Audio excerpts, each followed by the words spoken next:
Welcome to Hotter Than Ever, where we uncover the unconscious rules we've been following, we break those rules, and we find a new path to being freer, happier, sexier, and more satisfied in the second half of our lives. I'm your host, Erin Keating. Welcome, everyone. I'm hoping you're enjoying having this show back in your podcast feed and in your ears. I am definitely enjoying being back and seeing how many of you are listening and resonating with the new episodes. I would love it if you would drop me a DM on Instagram at Hotter Than Ever Pod if you are a new listener and you just found the show, or if you have been listening from the beginning and have a thought about this episode or some other episode that you listen to. I love hearing from you, and it really lights up my day. You are the reason I have been making this show for 2.5 years. It has changed my life, but I hope that it has also made an impact on yours. This interview that you're about to hear really has me thinking about how long life can be and how much we can pack into this one and only life we get here on planet Earth, and how much those lives are marked by endless change and transition. And transition and pivot and change and reinvention and change. I'm in the process of building a new business, which you know about. Not all the details. That will come soon.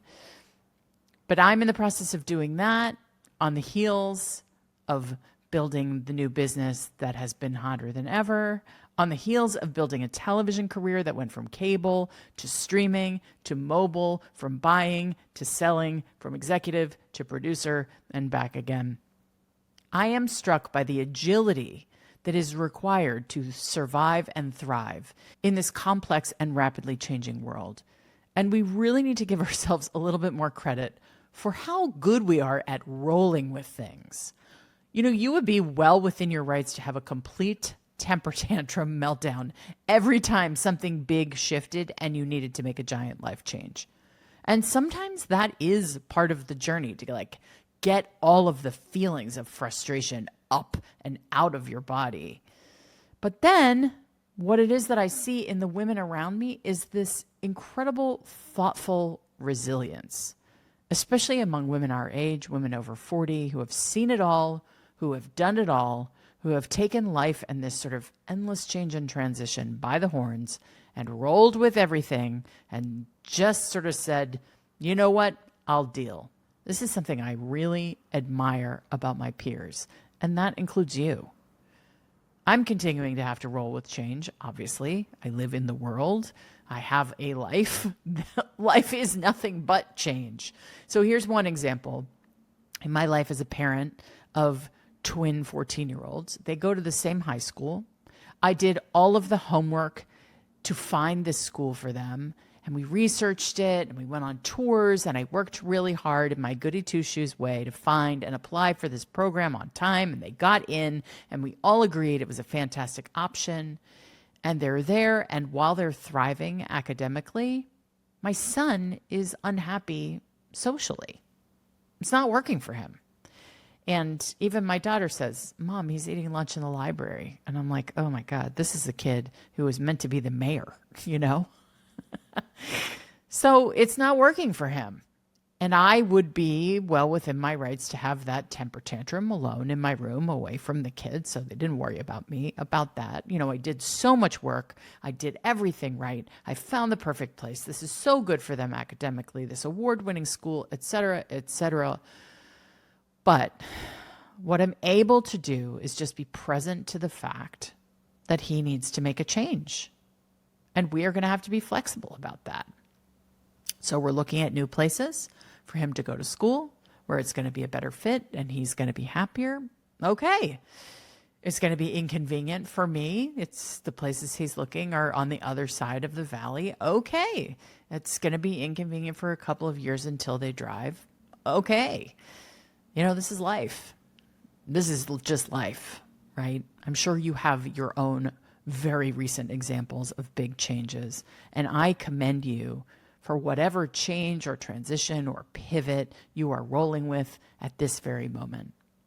So to that end, I'm going to get on my segue and introduce you to our guest today, Susan Guidi. Susan Guidi has been the owner of Advanced Ultrasound Services for more than 25 years. She is a pioneer in diagnostic ultrasound technology, and she trained at Johns Hopkins University in my hometown of Baltimore. She taught some of the first classes in ultrasound in Chile, and then she received her master's degree in Paris. But that is not even the most interesting stuff about her. She is the mother of 3, a grandmother of 7, and in her spare time, how does she have spare time? Susan is a stand-up comedian and an improv artist, and at 65 years old, she became a bodybuilder and a motivational speaker. Last year, at 66, she produced, wrote, and performed her one-woman show, What If Wonder Woman Was 66? Susan's life is marked by fearlessness, resilience, and constant reinvention. She embraced new beginnings throughout marriage and motherhood and international moves and divorce and entrepreneurship, and always started over again. She is such a big advocate for self-love, for defying cultural programming around playing small. She encourages women to have bold dreams, whether that's starting a business or starting a new exercise regimen that leads you to be an award-winning weightlifter. Holy moly. Her philosophy is all about challenging limitations and the stereotypes of aging. And she shows by example that it is never too late to transform your life. If there is someone in your life who needs a reminder to take up space and value themselves and renegotiate the social contract, this is a perfect episode to share. I loved meeting this lady, and I think you're going to be really inspired by her story. All right, let's get hot. Susan Guidi, welcome to Hotter Than Ever. Oh, I am so thrilled, honored, excited to be here. It is just such an honor. As I told you before, I've been listening obsessively to your guests, and just to be included in this roster of women is, I can't wait. Oh, thank you, Susan. That's very kind. It's very kind. It is a labor of love making this show. It is just really joy for me to be in these conversations with women about how they are living their lives over 40 and what is possible for us. So much is possible, and your story is such a testament to that. So I really just want to get into it. Okay, so your story is marked with so many firsts and pivots and reinventions. And I would just love to start out by hearing your journey through marriage and motherhood and divorce, and then what that led you to in the past couple of decades. Goodness, that is almost... It's a tall order. We're going to do it quickly. Do we have tequila? I don't drink, but if there was a moment to drink, this would be, ladies and gentlemen, the time to do shots. So I got married very, very early. I am from Tampa, Florida. I am of the generation of good Cuban Catholic girls. My mother is Cuban. My father was as American as they came. That marriage, I still don't know to this day, rest his soul, how that transpired. But when I was about 21, I got the opportunity to go to Johns Hopkins, and it was the beginning of diagnostic ultrasound. And I, like I was a lot of things, was so enthusiastic about the opportunity to go to a place that I knew very little about, really, quite frankly. Baltimore in those days was the hood. It was dangerous in hell. And I have always been the girl with rose-colored glasses and went in there blindly and didn't even have furniture for the 6 months, and found myself, because in Tampa, I don't look Latina. Yeah. But when I went to Hopkins, they thought I was the most Latina person in the department. You were. And I was. I would often get called to do translations that I would botch like crazy. And there became an opportunity from Philips the medical company to have one of our people, because we were the mecca of ultrasound in those days. There were very few centers in the country practicing ultrasound. And there was an opportunity for a Spanish-speaking sonographer to go to Santiago, Chile, to basically teach physicians there the first course in ultrasound. And when someone said to me, would you like to go to Chile? Honestly, I was so naive, and I grew up in such a small town that I had to look in one of those atlases where I was going. Yeah. And I went. I remember asking my father before I was getting on the plane, Daddy, I'm scared. You know, I'm a young girl. I'm 21, barely 22 years old, and I'm going to South America. And he said, you know, you can always come back. And I remember thinking that was such a great piece of advice. Yeah.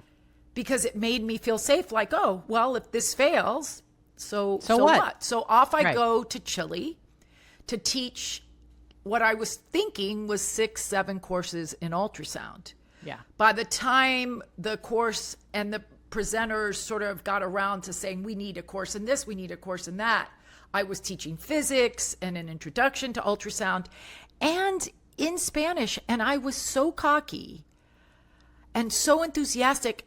I didn't speak Spanish well enough. You grew up in Florida. I Speaking just English. didn't. So I thought in my young mind, if I just put O's and A's at the end of any word that I didn't know. That's not true. I swear to my grandchildren. And the first lecture was in physics. And I stood up in front of the audience and I used my slides and said, you know, como ustedes se pueden ver. And I got to the word peaks because I had to describe ultrasound peaks. And I thought, well, pica I know means to scratch. So I'm going to say pico because O or an A. So I'm like, como ustedes se pueden ver, los picos, you know, the peaks go up and down. The audience is screaming, I think I'm killing. And what I told the audience retrospectively was, as you can see here on this slide, the dicks go up, the dicks go down, the dicks go up, the dicks. And because pico was a terrible slang for penis, they're howling, but I sort of endeared myself to them because I was fearless. And in the audience, clueless, fearless, all of it. Nothing stopped me. I was so excited about teaching them this tool that I knew would change their life, that you can only do those things when you're young. Now I would have, you know, lamented that error probably, or maybe I wouldn't. I don't give a shit at this point. But I look in the audience and there is a handsome, tall, dark, thin, beautiful doctor in the audience. And one of the other physicians came up to me and said, oh, you know, he really wants to ask you out or something. And I'm like, oh, great. I go all the way to South America, and now I meet this potential person. And we sort of hooked up during the weekend. We did and we didn't. And then I go home. I go home to Baltimore, never to see him again.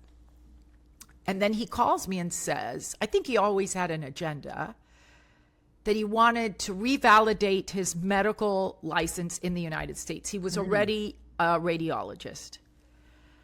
And you said, he comes to the States. We used to like communicate. You know what a phone call cost in those days? Nobody can relate to it. It was a fortune to call. You can make long distance calls. That's crazy. So we international calls? No. Record cassette tapes. And he would send me Julio Iglesias songs and talk about his romantic days in Chile. And I would talk about, I don't even remember what I talked about. And then the a Inner year later, Harbor and Mount Vernon and the beautiful ultrasound campus of Johns Hopkins. I played softball on an all-women softball team. So, who knows? So long story short, a year later, I get the chance to go on sabbatical, leave my job at Hopkins because now I'm in love. Right. To go pioneer ultrasound and like literally stay there. sort of indefinitely. And after 6 months, he asked me to marry him. Mm-hmm. And he always wanted to come back to the States, but it was really difficult for physicians to do that in those days. You had to pass the TOEFL, which was the test of English as a foreign language, and there was no computers. So they were given once a year. So he was a half French citizen. So we decided to get married, and he would do this postgraduate residency in Paris. I mean, that doesn't sound so bad. I study French for 3 months. We get to Paris, and no one will let me work. And I'm devastated because there were no sonographers. Only doctors did the ultrasound. So now I find myself, him gone 13, 14 hours a day. No cell phones. You can't call the States. I read about Lady Diana until I couldn't read anymore. What was it? What's the name of the French magazine? I don't even remember. I would read that, and I couldn't even really read French. And I thought, what the hell am I going to do? So my professors from Hopkins had an opportunity for me to meet another professor who specialized in placental research, Monsieur Panigel. And it was at the Université de Marie et Pierre Curie. And when I met him, he loved me. And he said, we're going to enroll you and you can do your master's degree, because I already had everything leading up to that. Right. And I remember at that point where I knew there was going to be an issue with the marriage, we're crossing this beautiful university sort of campus. And he said to me, you're not going to be able to do this. And I said, I will not only do this, but at the end of this year, I will have a master's degree in placental research. And it was such a funny story. I have so many that in order to scan placentas in Paris, they wouldn't give me placentas because they use all the placentas for hair products. So I had no placentas to do my research on. So we call Hopkins and say, can I come back for like 2 months, collect all the data, and then go back and write my thesis in Paris, which is what I did. And I get pregnant 2 months later. So now I'm pregnant, back to the...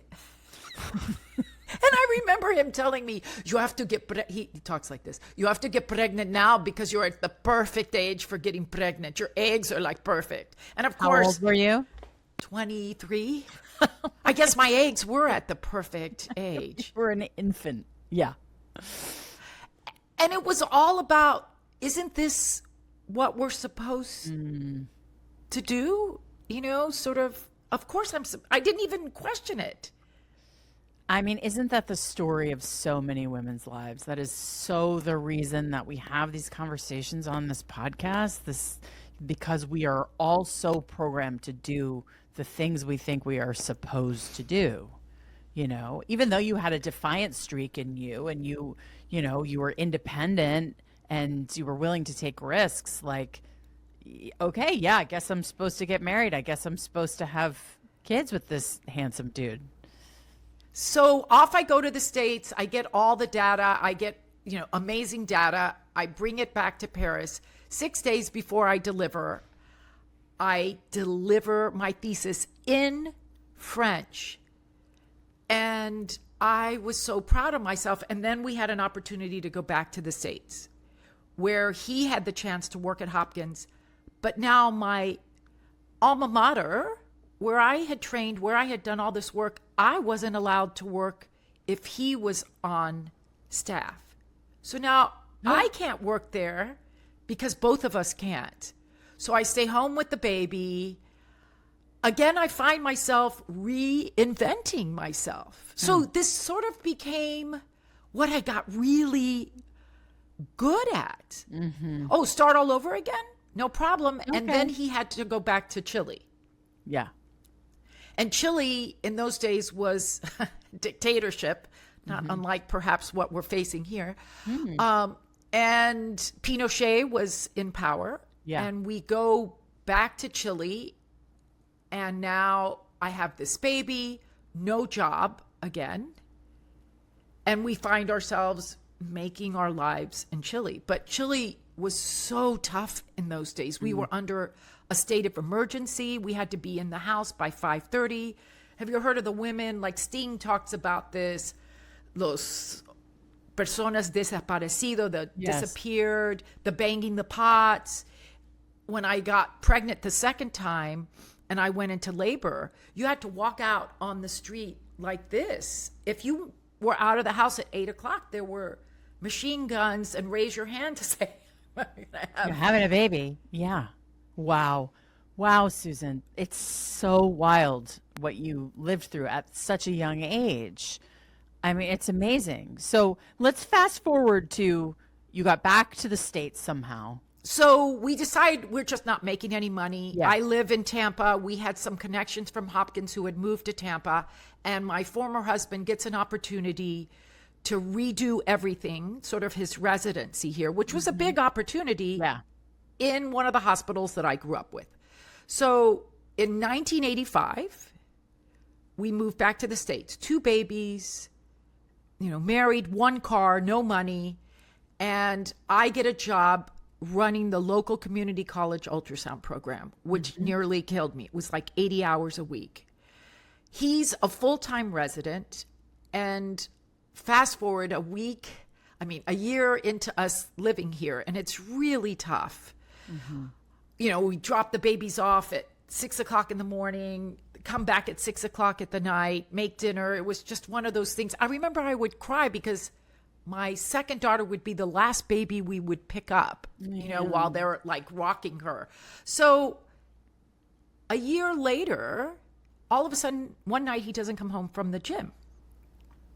And I am beside myself. It's 7 o'clock, 7:30, 8 o'clock, 8:30. We don't have cell phones. We don't have any tracking systems, anything. Right.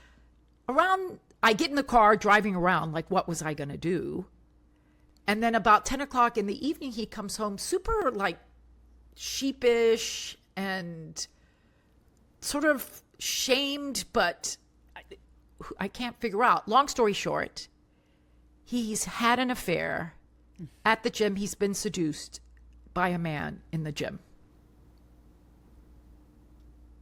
Now, I don't know this at that time, but all of a sudden he switched and it was a level of cruelty that in my lifetime, I don't know that I've experienced necessarily again.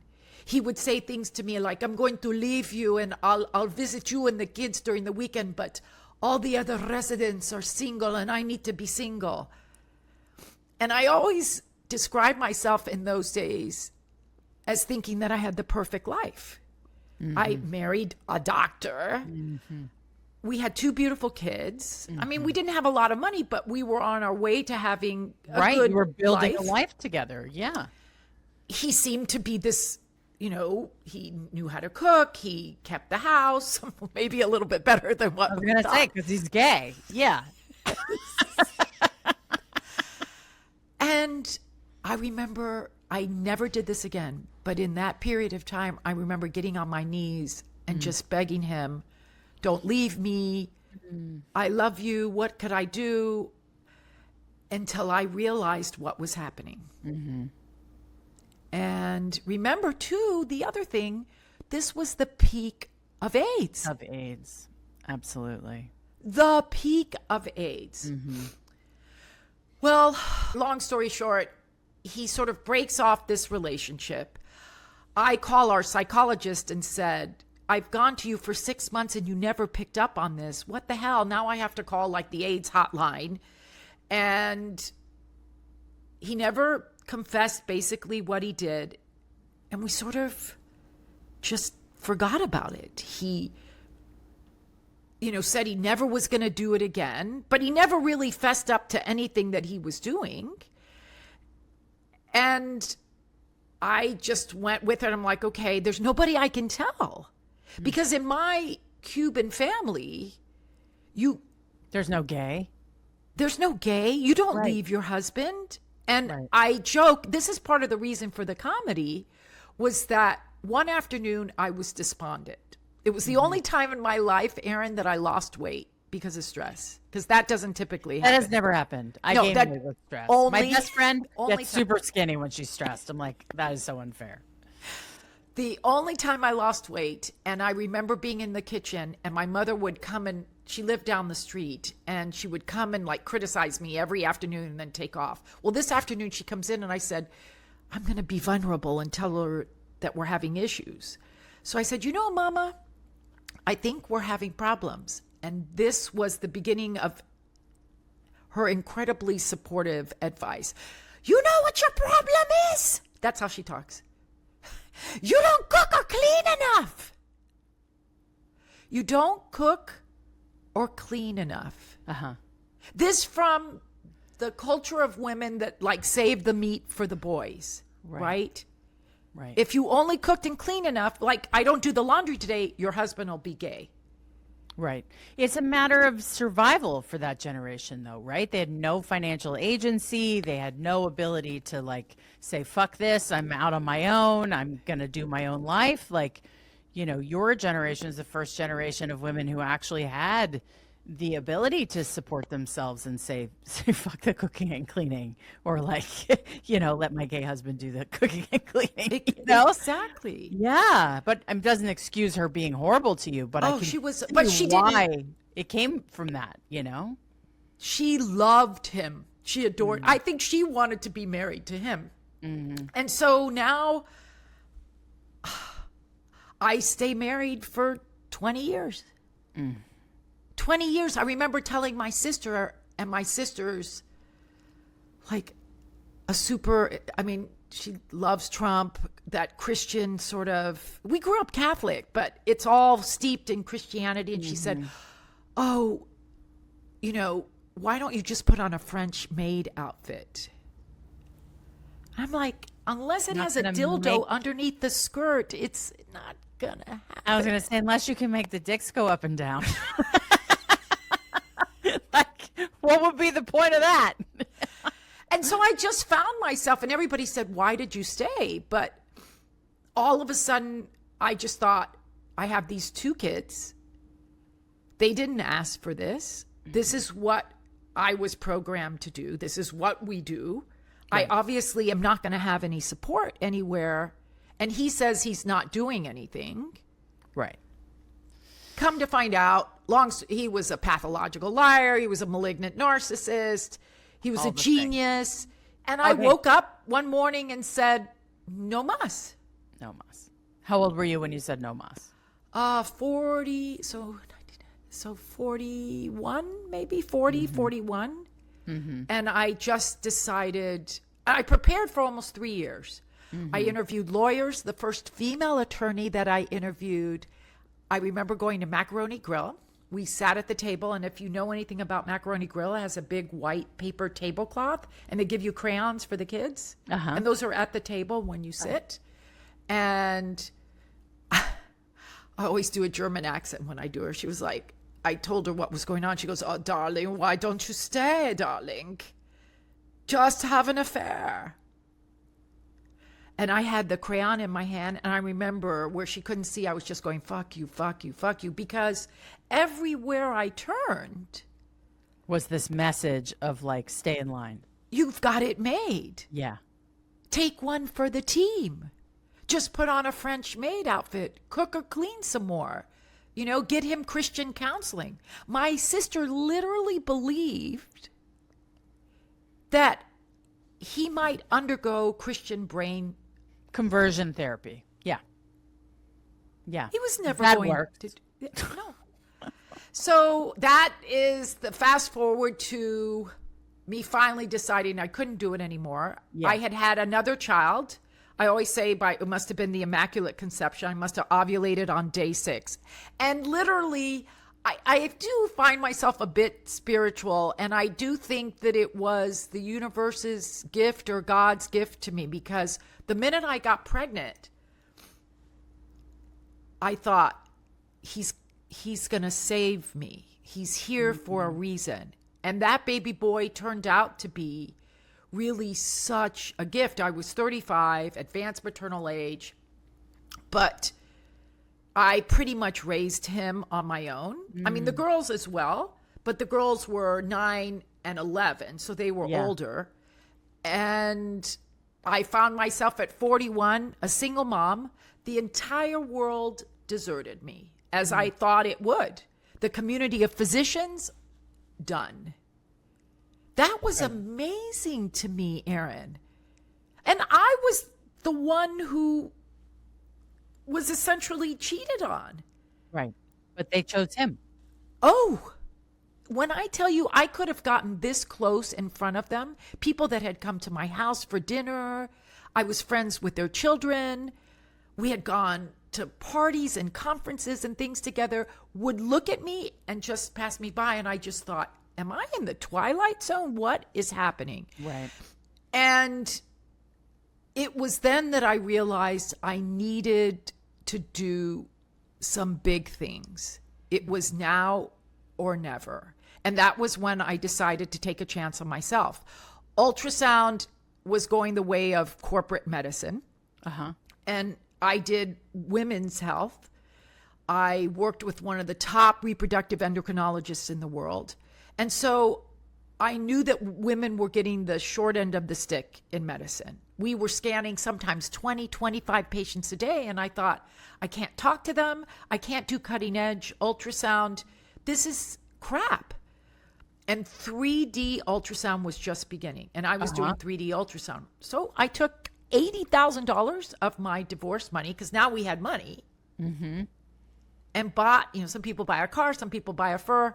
I bought an ultrasound machine. I knew nothing about starting a business, but I don't know what I had read from Oprah. It was just like, if you're passionate enough about it, you'll make it work.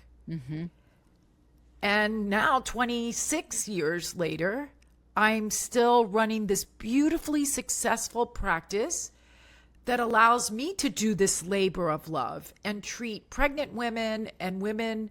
I specialize in postmenopause as well, the way I always believed that they deserve to be treated. And then when I started my business, I still found myself without a voice for all the craziness that had happened to me. And that was when I discovered comedy. And I thought comedy would help me be a better speaker, like a teacher. Sure. But then I realized once I got on stage, I had material. And there was stuff I didn't have to make up. In fact, for 6 months, that was when The Secret came out. Yeah. Oh, yeah. So you were manifesting the shit out of things. I was manifesting the shit out of it. So when people would ask me, what do you do? I wouldn't tell them that I was a stenographer. I would say I'm a stand-up comic. And I always tell women, I think every woman should do stand-up and improv. I think it's just, even if you never do it again, just the ability to have sort of that rant and be safe and tell your story. And with The Secret, I realized if I started to think I was a stand-up, then I would become one. And I would tell people this, and the minute I would say, I'm a stand-up, they would start laughing. And I thought, how does that apply to everything that you do? Tell people you're a stand-up, just as an experiment. And I wouldn't have to tell a joke, but then I would say my ex is gay and my mother's Cuban, and they were just, that always gets a laugh. And you give permission and you reframe yourself in their eyes. For me, I was a television development executive. That's what I was. And when I would say that to people, people would believe me. And, they would talk to me about their TV show ideas or what they thought of whatever. And now I say I have a podcast, to help women in midlife live their most authentic lives in the second half. And people go, what you say becomes the truth, right? What you say about yourself becomes the truth. So I've been practicing like I'm an entrepreneur. Like that's not natural for me. I've been a corporate direct deposit girl most of my life, right? Like, thank you very much. I'll take the consistency and the stability there, but I can't do that anymore. So now it's like, well, what does it feel to say this? What does it feel to try on this identity? And it's brave But it's such a great manifestation of that bravery to actually like stand in front of a room full of people and go, okay, I guess I'm a comedian now. You know, but see what makes people laugh, see what part of my story resonates. What's your experience been with that? Oh, the best. I just adore it. A lot of misogyny, of course, and Shocker. a lot of ageism. I mean, so That's much. probably worse than the misogyny, right? Yeah, but, you know, at 68, and, you know, I started later. I started doing stand-up at 49, at 50. Yeah. Yeah. So I knew I was picking probably one of the hardest things I could pick. But I always liked doing things that people said, there's no way you can do this. Yeah. And if you look back at everything that I had done, I had gotten really good at saying, well, watch me. It tracks, right? It just was the nature of, and I grew up in a family harmonica band. So we were like I know. See what I mean? It had to Who happen. needs a harmonica band? I did. Who needs one harmonica, let alone a harmonica band? And nobody knows. And it was all harmonicas, except for our Cuban singer, our Cuban Donny Osmond, and the backup singers. My father grew up playing with Ed Sullivan. He was in a professional harmonica band. And my mother, the crazy Cuban, right, would get jealous because he had to play gigs and leave her for weekends. Yeah. So she used to scream at him all the time saying, why don't you teach the kids? And he taught me music, I always say, from the time I was in the womb. So I was really good at music. And he played something called a chord. And if I didn't have to leave the mic, I would show you the instruments. So it's this long 12-foot it's just chords. Then my sister played bass. Wait, 12 feet? 12 feet, sorry, 12 inches. Sorry, yeah, I'm going, wait, 12 feet. Are you a guy? Yes, I am. I wish I was. Good one, Erin.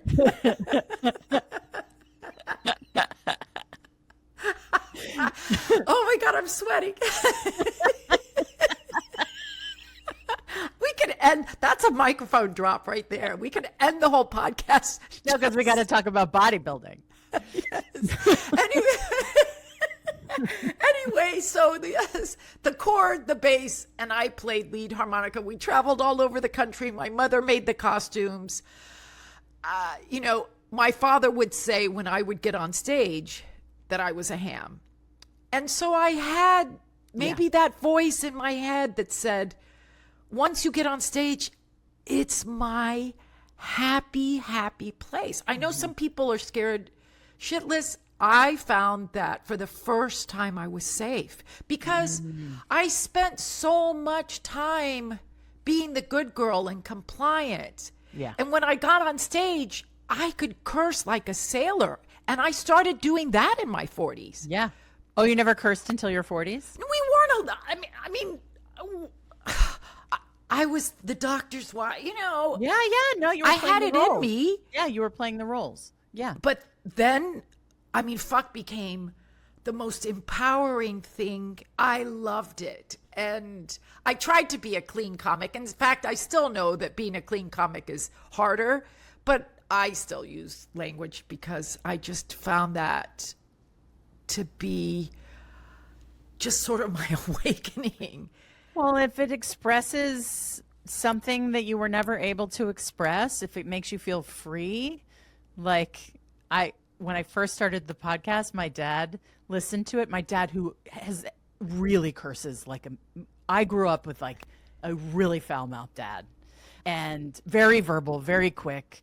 But he told me, listen to the podcast, and he said, I said fuck 9 too many times. He counted them. He counted. And I was like, I guess he thought that was going to be helpful feedback. And all I was thinking was like, it was like an after school special. And I was like, I learned it from you, Dad. You know, like, that's I love the freedom of saying whatever the fuck I want. I think it's intelligent. I don't know why. There's an intellect that goes along with it when There a is woman. some research around that. Yeah. Julia Louis-Dreyfus in Wiser Than Me curses like a sailor, and I find that I'm so enthralled by that. There's nothing endeared. It's endearing when she does it because you're like, oh, Elaine curses? Oh my God. She's fabulous. Yeah. So bodybuilding. Bodybuilding became the third thing. So start my own business, decide to do stand-up, and someone on a dare said, would you like to be in a bodybuilding competition? And I had always been sort of a gym rat. I'm a big tomboy. Okay. Yes, when you said, are you a guy?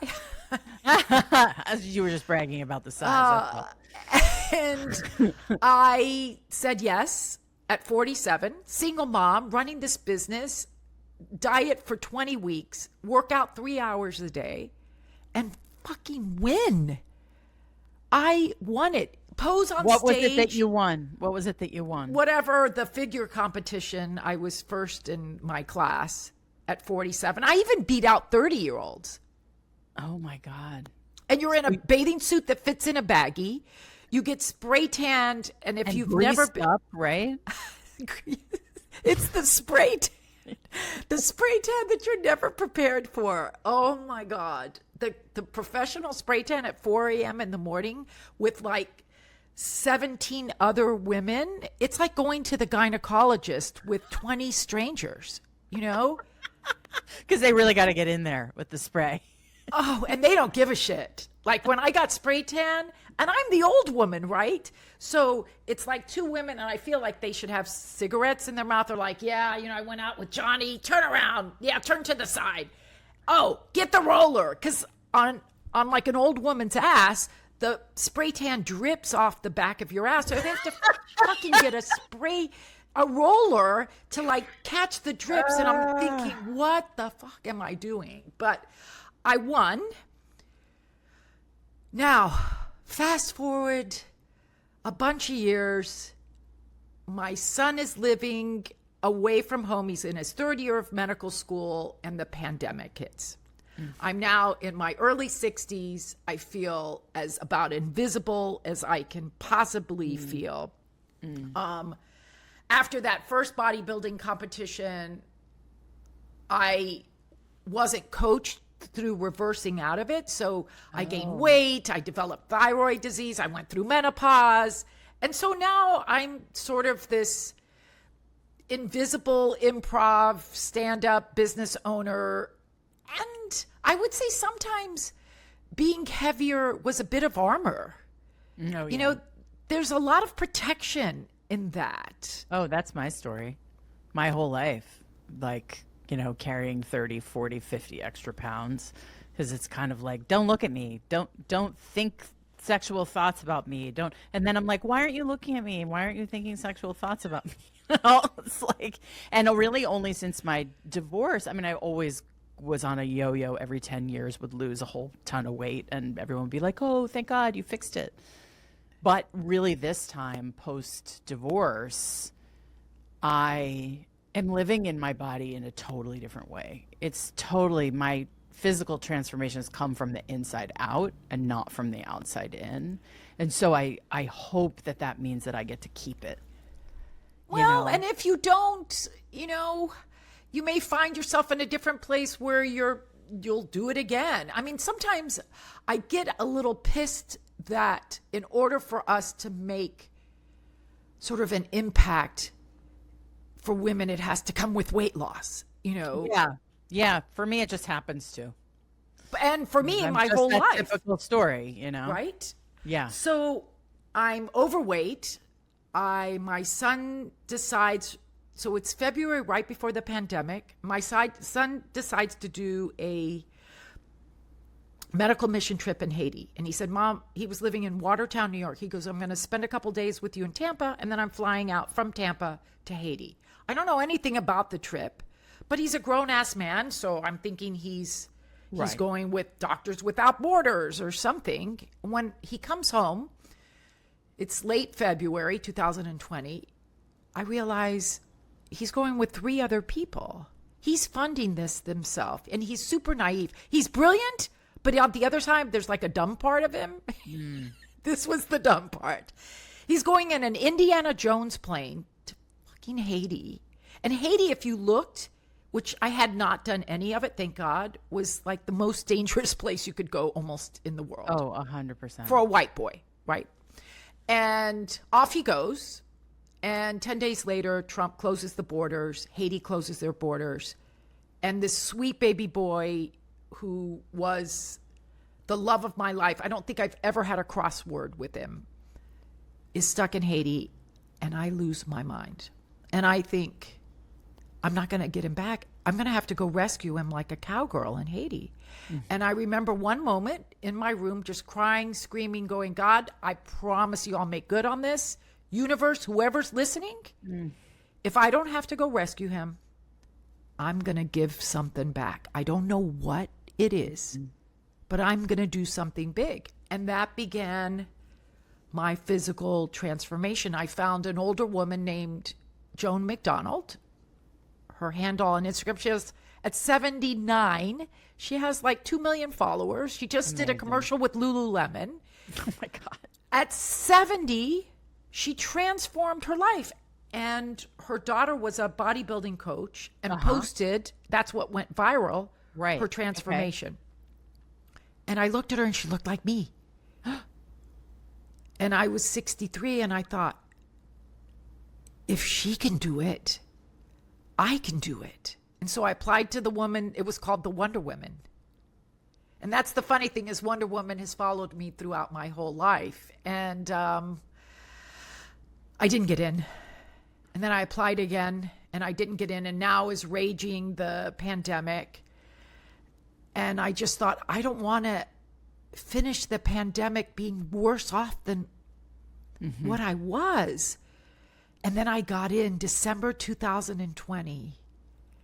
And in less than 9 months, all naturally, this was before really the Ozempics or anything, all like in my home, like, and my little gym downstairs, I lost 45 pounds. And I decided then, like Joan, I wanted to be an inspiration to women, but particularly over 60, because we have a lot of the movement of women over 40, but over 50. But sometimes I think when you think you're starting at 60, you just think there's no hope. Right. What am I doing? Right. At all. Right.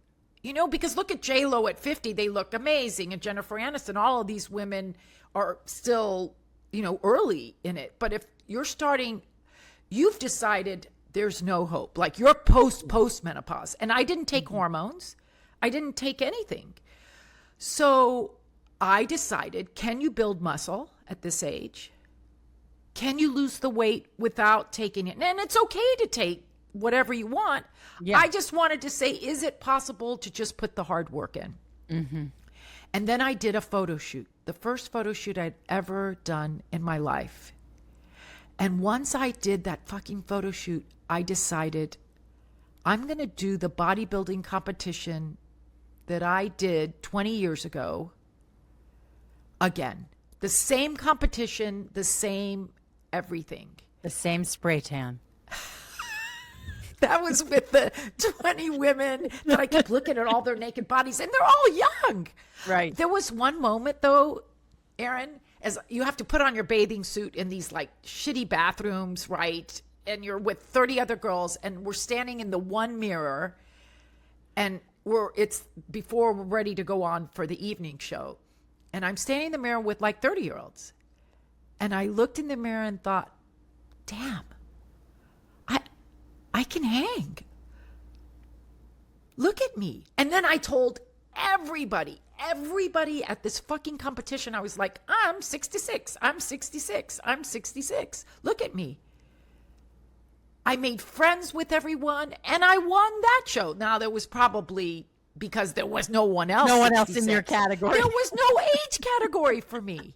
There was no age. Right. There was no age category. Right. And that was the beginning of the motivational speaking. And when I talk about Wonder Woman, to sort of sum it up, I worked for the creator of Wonder Woman for 25 years. He was the son, Dr. Marston, the son of the creator of Wonder Woman. Oh my God. So somehow, because she kept coming back, I started to get this idea of how come we don't see superheroes age? They stay young forever, but would she have gained menopausal weight? Would she have had a gay ex-husband? Would her mother have been cruel to her? Would she have had to be a single mother? Would she have kept her superpowers? Would she have had to take a nap in the afternoon to go fight crime? Like, would she have to be on Ozempic to lose weight? What would happen to Wonder Woman? And that's what I decided would be my theme is, what if Wonder Woman, and then I've done it now so many times, I just keep changing the age because it would be 68 at this point. And I am getting ready. I just hired a coach. So you're kind of the first to know this. I haven't really told anyone. I had a hip replacement 5 months ago. What if Wonder Woman had a hip replacement? Right. And I want to do another competition just to be able to say, can I come back from this? Because the mind fuck is that I have gained weight since my injury. Of course. And now it's that whole mentality of, all right, I'm going to show you that once again, this is hard, but life is hard. Here's what I'm going to do. And can I recover? And can I build muscle all over again and come back even better? So this week was the first week I've done deadlifts, squats. Today, I felt like the biggest badass because I deadlifted like 60 pounds today and my hip didn't fall off. When I left the gym, I felt like just the biggest badass. And I just want other women to know that it's possible, that if this is your third act, if you're in your 60s, like Jane Fonda says, it's like a fine wine. It's time to drink it, right? It's not that, we're aging. It's just that this is the time to take advantage of all the things you can do. Yeah. And I'm doing them. I'm doing stand-up. I was just out in LA. I'm doing improv. I lead an improv. I'm in a goofy band. I play the harmonica in the band. I still play the fucking harmonica. And I'm going to get up on stage with my teeny weeny bikini and the spray tan and do it again just to give hope. Yeah. Yeah. Yeah. Your story is so inspiring, Susan, because there is this sense of like, nothing is going to stop me. Like, I'm sure that there were moments in your life where you felt totally down and out and hopeless. But what I hear from you is that again and again and again, you have this like, well, what if I? Well, why don't I? Well, maybe I could. Well, what if I did? And I just love that. It's very inspiring to me. I am 53 years old. I have never been fit until now. I have never had, I did it through Pilates and I do it through Pilates, but like, I want to go to the gym with you. I want to learn about weightlifting. Like, I don't want to be in a tiny bathing suit for a lot of people. But you know what? You could though. And But the I fact could. that is the possibility, and that isn't off limits, because I think that's what happens as we get older, right? Yeah. Is this concept that, and yes, maybe certain things are off limits, right? Yeah. You're not going to be, I don't know what, but there are a lot of things you can still do. And what are the things that you dreamed about as a child that perhaps you could take up? And yes, you could get in a bikini if you wanted to. If I wanted to. If you wanted to. And the fact that I'm not supposed to be doing this. Right. I'm supposed to be, I had so many friends that said, why don't you retire, sell your practice, and move next to your grandkids? And I love my grandkids. No one loves them more. But I spent my whole life taking care of other people. When's it going to be finally my time? This is self-love in the biggest badass way that I know possible. And when you start loving yourself, your life gets so much better. Like, who So knew much no better. is a complete sentence? Who knew? No. Who knew how to have boundaries? Who knew how to look out for yourself? Like, I didn't know any of that. My whole thing was just to please people and get through, and Hotter Than Ever is all about giving women permission and ideas for how to do things differently in the second half of their lives. And your story really, really does that, Susan. So I just want to say thank you for sharing it. And is there anything that you want to leave our listener with who might be thinking, I kind of want to, I like all those things she does. Maybe I want to do comedy. Maybe I want to, live in Europe. Maybe I want to change my body, change my health, become a fitness person. Like, what would you say? What would you leave them with? I always like the combination, and I've said this in my motivational speech, if Nike and L'Oreal put together their ads, don't think about it. Just do it because you're worth it. That idea of you, not anybody else, not what people think of you. You have to leave all of that by the wayside. I wanted you to ask me about what's the contract you would like. You did this in some of your podcasts. Oh yeah, I don't do it. I don't ask that question anymore. But I came up with, I would sign. What's the contract that you have in your life that you want to renegotiate? I would renegotiate the contract that asked me to be the girl and play small. At this age, don't be quiet. Don't play small. Pull up a goddamn chair at the table, even if you have to bring your own folding chair, and make room to be seen. It's your time to be seen. Your voice needs to be heard. And if that's through getting up on stage and doing weightlifting or being a stand-up or trying art or trying a podcast, for God's sake. Right.